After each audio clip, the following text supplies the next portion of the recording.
Hi folks, I know it's been a minute since I've been on here, but work and life tends to get in the way. Anyway, today a friend of mine came up from Miami and brought me a Sansui 9090 that has a problem. It's not the 9090 DB, it's just the straight 9090. He said one channel was out, so we'll take a look at it and see what's going on here. It's got a really nice wood case. He actually had a cabinet maker that he knows down there make it for him. It came out really nice. So let's take it apart, or let's diagnose it and see what the problem is. First thing I always do with a unit that I am unsure of the status of is bring it up on the dim bulb tester. So let's flip it on and see what it does. And that is normal behavior, and I just heard it click out of protect. So let's hook up some test equipment to it after taking it off the dim bulb tester and see what we get. Now I usually hook my test equipment up off camera, but I thought it might not be a bad idea for you to see the process, and I can talk you through the signal flow here. So I take a dual banana to bare wires to connect into the speaker output to the amplifier. Red one's always the right channel, black one's the left. So let me get this hooked up down here. Connect the speakers to the amplifier receiver here.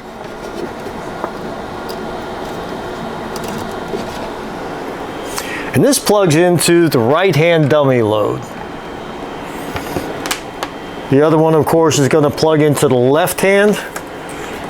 And these guys are hardwired up right into the input of the distortion analyzer. The distortion analyzer has an output that is going into the inputs of the oscilloscope. So that's the signal flow. This is a very efficient and convenient way to connect these things. I have all kinds of different banana to single banana for the non-standard spacings. I have banana to spade, and of course banana to bare wire for all the different amplifiers that come across my bench. And that way they'll all plug into these dummy loads and I can test them all.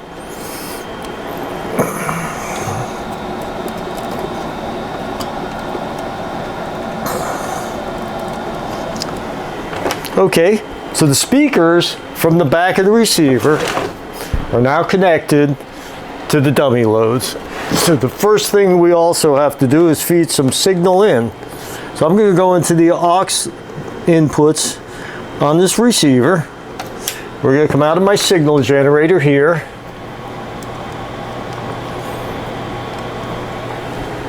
And turn it around here. Okay.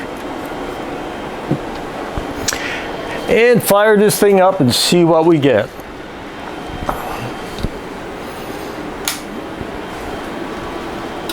Okay, amplifier comes out of protection. I got the scope fired up. And let's feed some signal in. Let's see.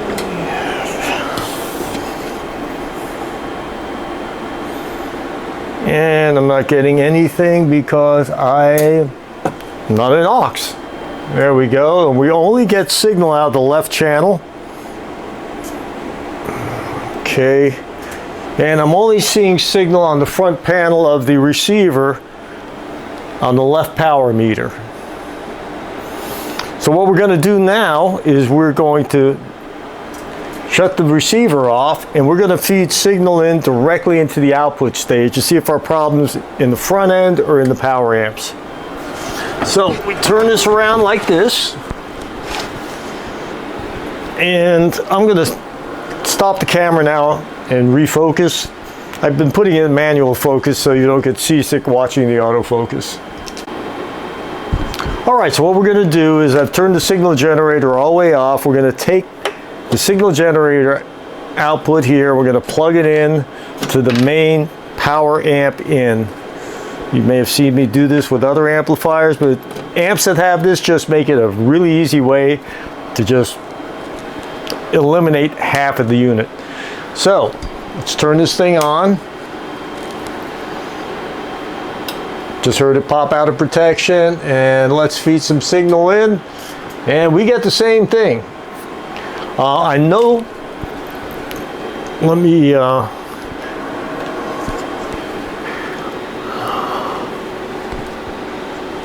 put that there. You see a little bit of sine wave on the scope there. That's just bleed through. If you can see the distortion analyzer, I got 30 watts here and 0 watts here. So we got a problem either in the output stage, probably the output stage, but we need to check fuses first to make sure the output stages are getting power. So I'm going to turn this down, turn this off, and we're going to take this apart. All right, so I've got the covers off, and we're going to check these fuses down here, see if we have a problem. There's no power on right now. I have it turned off, unplugged, and we have the meter in ohms mode, and we're just going to check the fuses. Good fuse should read virtually 0 ohms, or whatever 0 is plus lead resistance and fuse element resistance. So that's a good fuse. That's a good fuse. That's a good fuse. That's a good fuse. Good fuse. Good fuse. Blown fuse. Blown fuse. All right, so those are the right channel fuses. And we're not going to just replace them because the fact they're blown means we have a problem.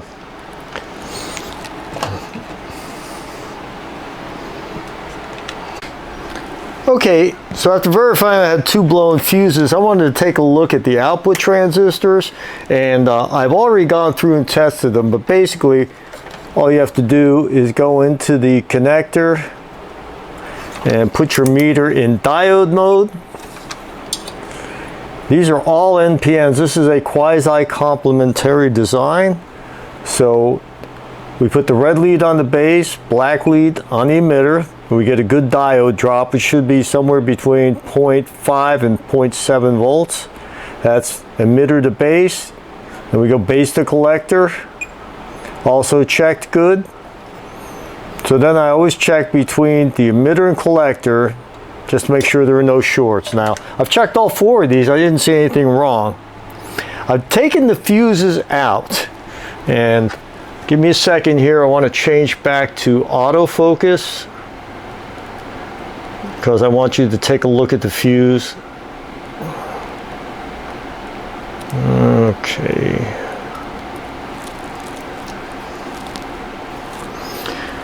This is one of the fuses that came out.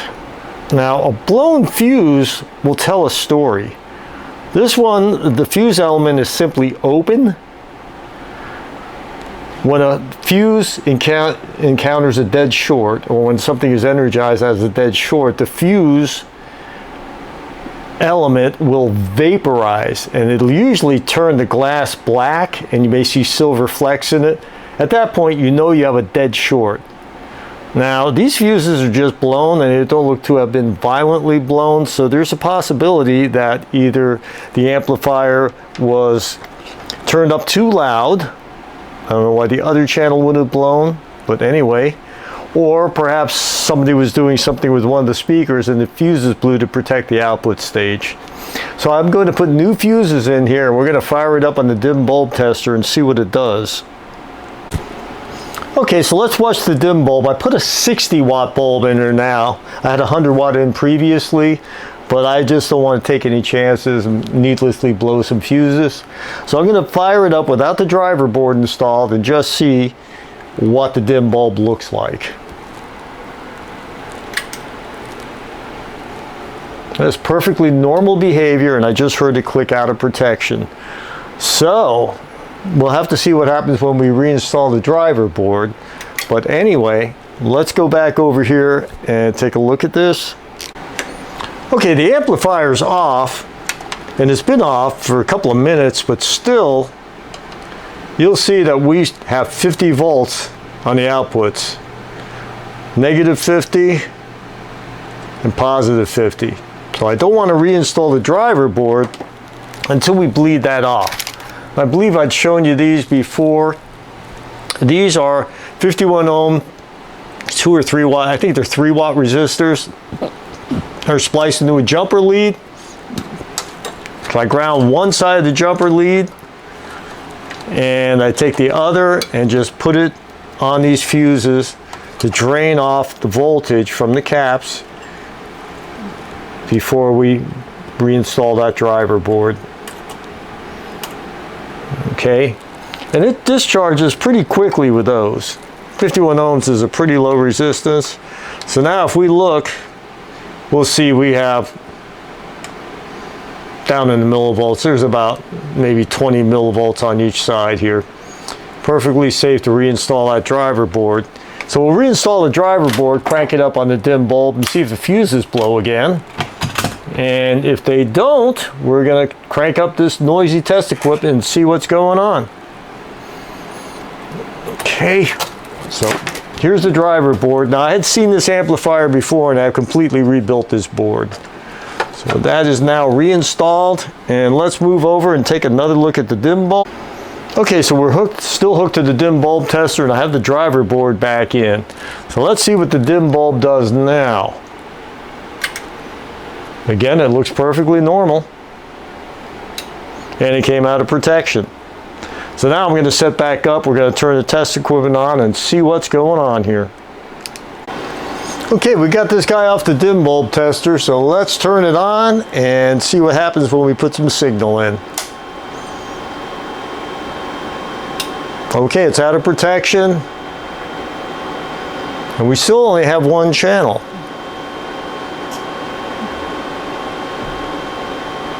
Interestingly, now the left one's working and the right one's not. Oh my God.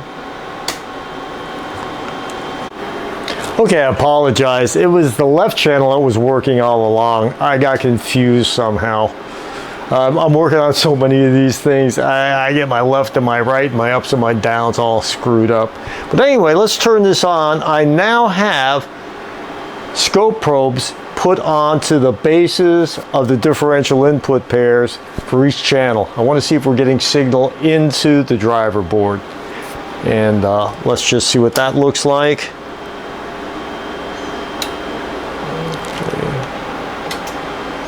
We only have signal going in, and I really wonder what blew out those two fuses, because it doesn't look like there's any signal even getting into the board. All right, this is what it looks like.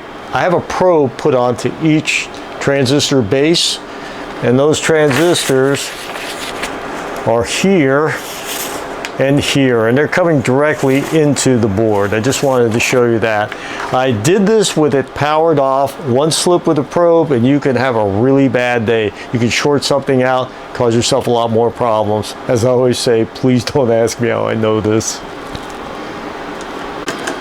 Okay, so as I mentioned, I checked at the bases of the transistors on the inputs of each channel. I saw no signal, and I was directly injecting it into the power amp using these pre-main jumpers, removing them and injecting the signal directly in so it goes into the power amp module. This schematic is different than on most of Sansui's in that they give you this block and then they show you what each one of these blocks are.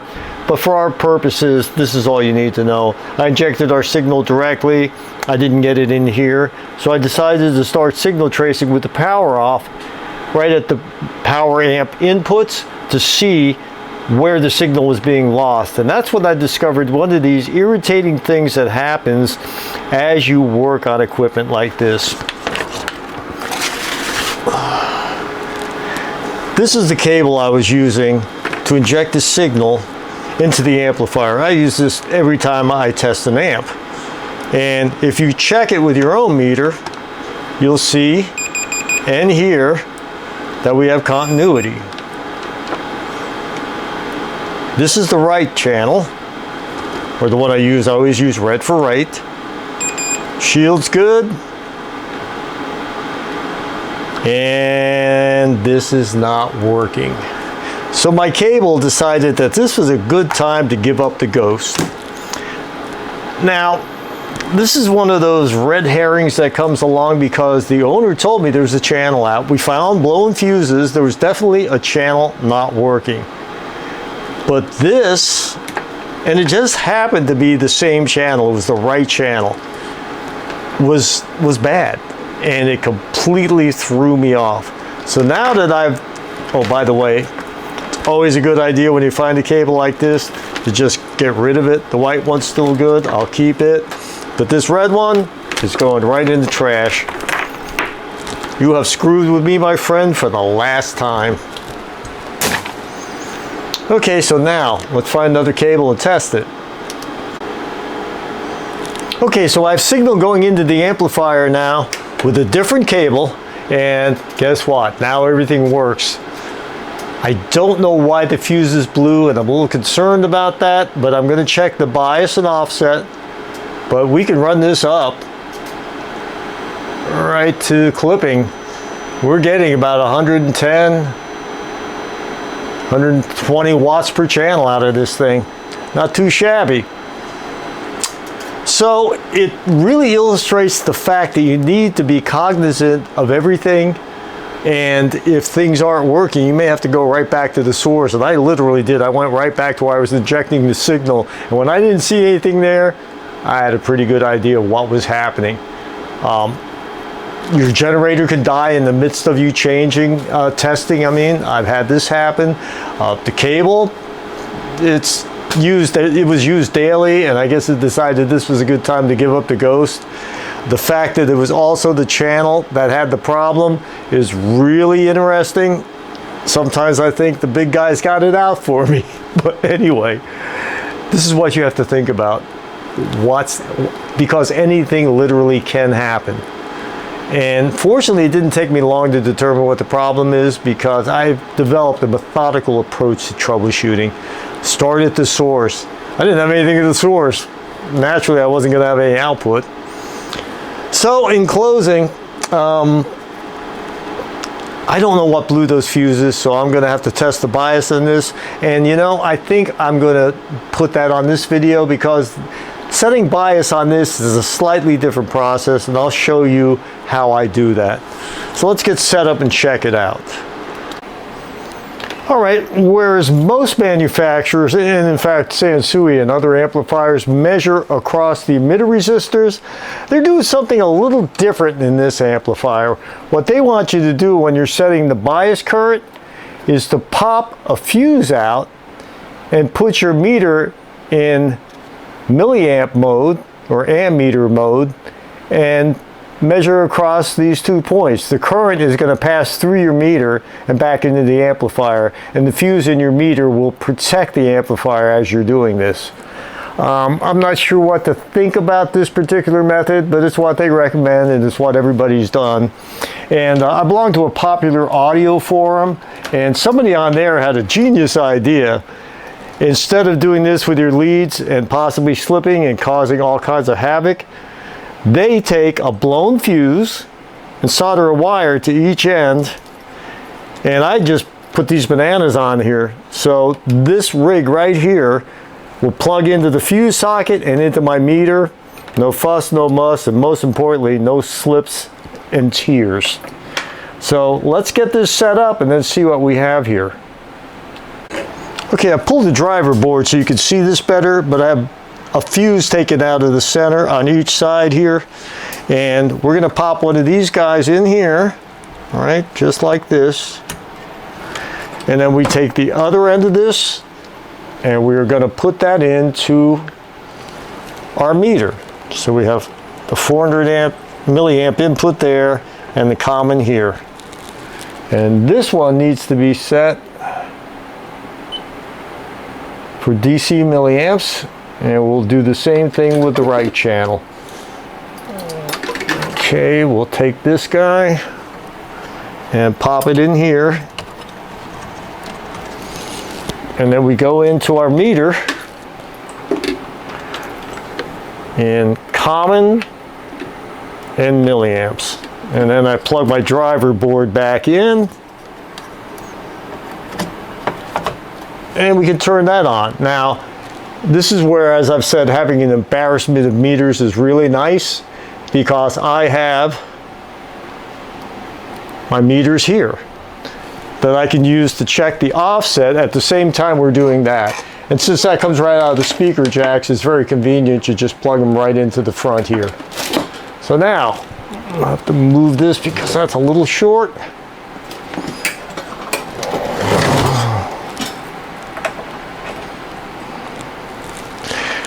Okay, so now we'll turn it on and we'll adjust our offset and bias. Bias is what I'm really concerned about, so we're going to start with that. Now you need to let it warm up for a little while, so I'll turn it on just to see what we get here, and then I'll turn the camera off, let this warm up, we'll come right back. Okay, they both look very close. It's supposed to be 50 milliamps, and they're both around 35, 36. If you can see the meters up here, they're also, this is 2 to 3 millivolts. This is 1 to 2 millivolts, so the offset's also very good. So let's let it warm up, we'll come back, and we'll see what these look like and see if we need to adjust them. Okay, I've had this amplifier on for somewhere between 10 and 15 minutes, but you can see that the bias is very close. It's supposed to be 50 milliamps. We have 48.6 and 49.6. Now, they're supposed to be 50. There's really no point in setting this, but just to give you an idea, we set the pots in the center here for our bias.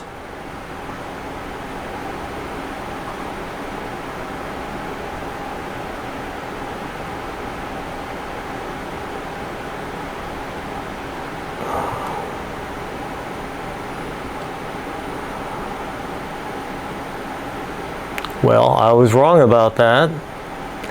The pots in the middle are offset.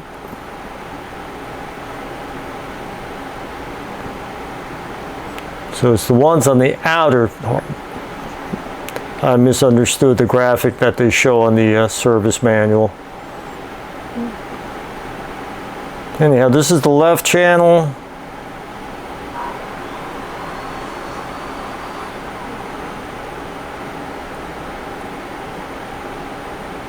And that's looking pretty good. Now let's take a look at the offset, because I did mess that up.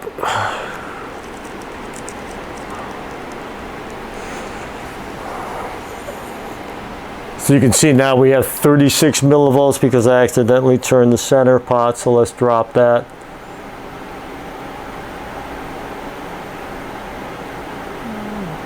Okay.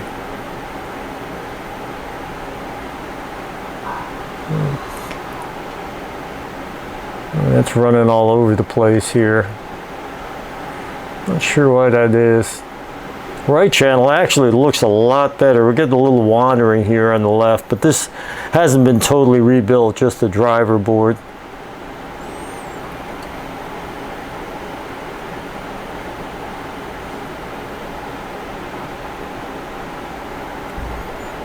These are touchy.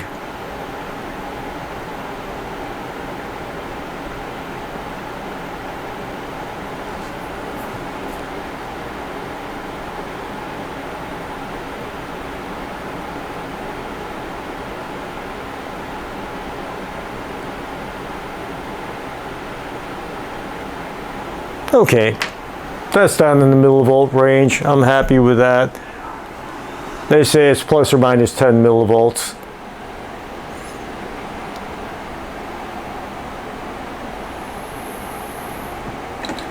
Okay, so I think the bias and offset look good. The bias is what I was most concerned about. So it turns out our only problem with that right channel was the fuses were blown. Now, I don't know why they blew, and I'm a little concerned about that, but the bias looks fine. Amplifier puts out full power. It's been on for the last 15 minutes here, and the bias looks really good on the right channel. Looks even better on the left. Not sure why there's so much wandering on the left, unless we got a bad semiconductor in there. But the main reason I'm adding this little coda to this particular video is that cable from my signal generator going south on the channel that we were troubleshooting. That's just wow. And it can really throw you for a loop. Fortunately, I didn't waste a lot of time because I started at the source and immediately realized the problem. But I tell you what, there would have been a time in the not too distant past where I would have spent hours looking for a signal that wasn't even there. Anyhow, I'm going to sign off now. I enjoyed making this video. Got a little frustrated, but enjoyed it all the same. And I want to thank everyone that's watching it. And as I always say, I like to give back to the community that's given me so much. Thanks a lot, folks.